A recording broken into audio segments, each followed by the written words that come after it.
Welcome to another edition of World Talks here on TVP World. I'm your host, Benjamin Lee, and please join me and my guests on this next interview. With the new Strategic Arms Reduction Treaty now expired, the United States and Russia are entering the first period in decades without binding limits or verification on their nuclear arsenals. President Trump says he wants a new agreement that would include China, while Moscow argues any future framework must also involve Europe's nuclear powers. Joining us today on TVP World to unpack what comes next is Jenny Mathers, Deputy Director of the Transatlantic Security Initiative at the Atlantic Council, a leading expert on deterrence and arms control. Hello and welcome to TVP World. Hello, thank you for having me. Can you help us first understand, with the new START gone, what's the single biggest immediate risk? Are we talking about more warheads, less transparency, or more room for any sort of miscalculation? I think probably all of the above, really, because New START limited the number of warheads that the US and Russia could deploy. It also provided for ongoing sort of monitoring and verification and data sharing arrangements. Now, those have both been eroded over the past several years.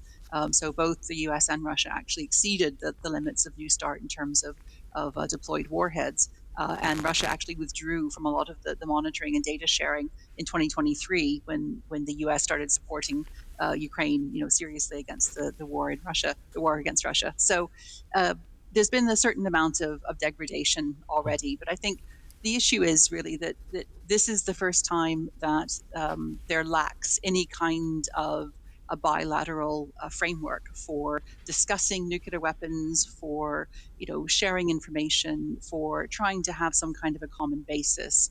And so it really leaves us in uncharted territory for the first time in more than 50 years. There's absolutely no agreement which binds Russia and the United States together in terms of agreeing to limit, if not reduce, their nuclear weapons.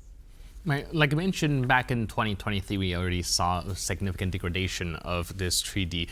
But yeah, the verification does matter as much as the limit. If inspection and data exchanges are already being obscured, how good is the treaty really? And if anything is to be reinitiated, how much confidence can we put in it?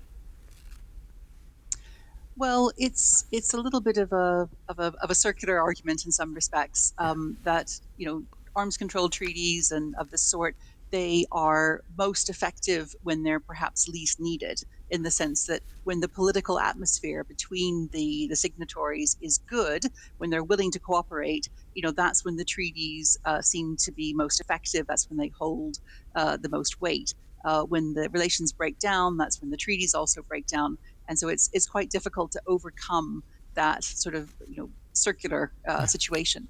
So I think the first step is going to be getting the two countries talking to each other seriously about some kind of basis for looking ahead at how they might think about linking or limiting their nuclear arsenals together. I mean, at the moment, I think there's not a lot of prospect of that, frankly, because both Russia and the United States seem much more interested in expanding and improving their nuclear arsenals than they do at limiting them.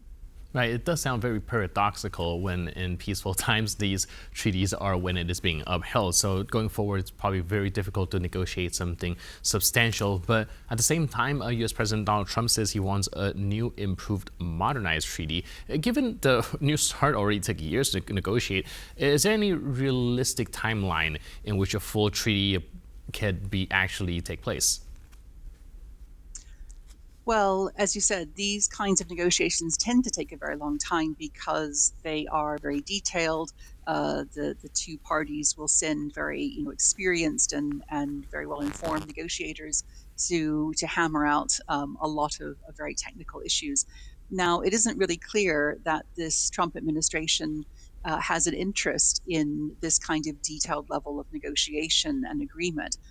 So what we've seen in terms of other approaches that Donald Trump has taken to any kind of treaties, it's very much been about short-term deals, make something which is very sort of splashy, newsworthy, a big announcement, without actually a lot of detail. And so I think it's going to be a real challenge for this administration to even begin, never mind successfully conclude, a treaty of the sort of detail and complexity that would be required to be meaningful in terms of limiting nuclear weapons between Russia and the United States. Right, and speaking of, well, both countries actually having interest in expanding their arsenal, we see including China being US's line, while the Kremlin says any broader framework should include France and the UK. Do you think these are legitimate, fair strategic point, serious plan, or are these mostly stalling tactics designed to complicate these sort of conversations?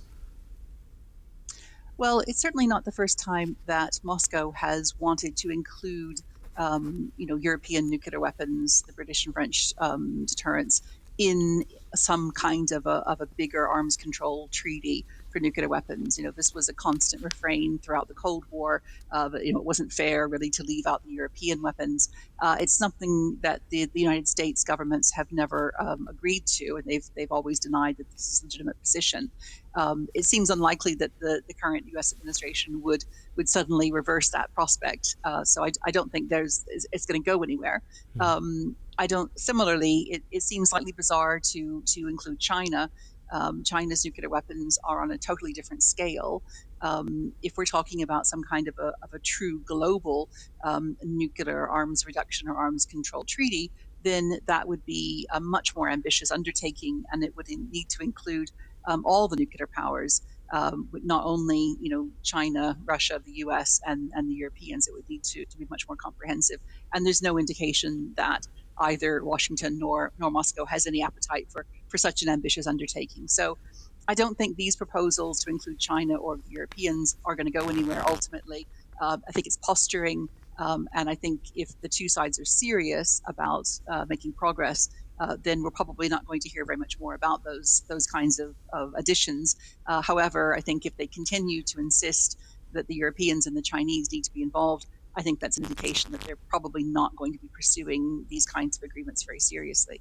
Right. And without an agreement in place, some analysts are already warning that some of the deployed warheads could actually raise quickly through uploading on existing missiles. Are there any warning signs that we could look out for to confirm that if an arm race have actually begun? Sure. So, I mean, both the United States and Russia have large arsenals which are in storage in terms of nuclear warheads. So, the New START treaty, which has expired, allowed each side to deploy 1,550 nuclear warheads on up to 800 different kinds of delivery vehicles. Now, both countries have gone over 1,700 nuclear warheads deployed already, and they've got many thousands in storage. So it's possible, certainly, that some of those that are in storage could be deployed. Now, both the United States and Russia have satellite networks that are looking at each other.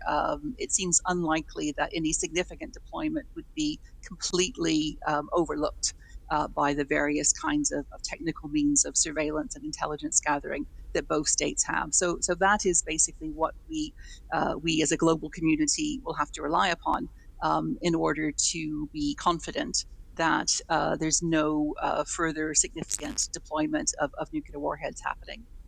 Right. Now, one of the things that, of course, people happen to worry about is without these guardrails in place, well, even before the expiring of the deal, we've already seen Russia leaning heavily on nuclear rhetoric since the full-scale invasion began. But when does it go from classic deterrence to coercion, becoming normalized as a tool of war?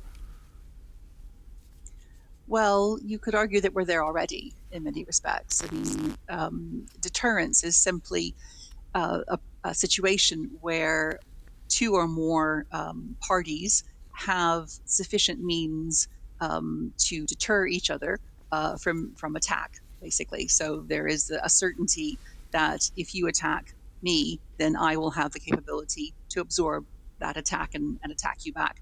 So that is, we are deterred by each other's capabilities. That's sort of a situation rather than a strategy in many respects. What we've seen, I think, more recently since Russia invaded Ukraine with on a large scale is Vladimir Putin using nuclear threats and his officials using nuclear threats very gratuitously to raise the fear in the world, and particularly in the West, that this nuclear weapons could actually be used. Now, during the Cold War, there were, of course, fears that nuclear weapons might be used, But the fears were concentrated around things like accidents or misperception.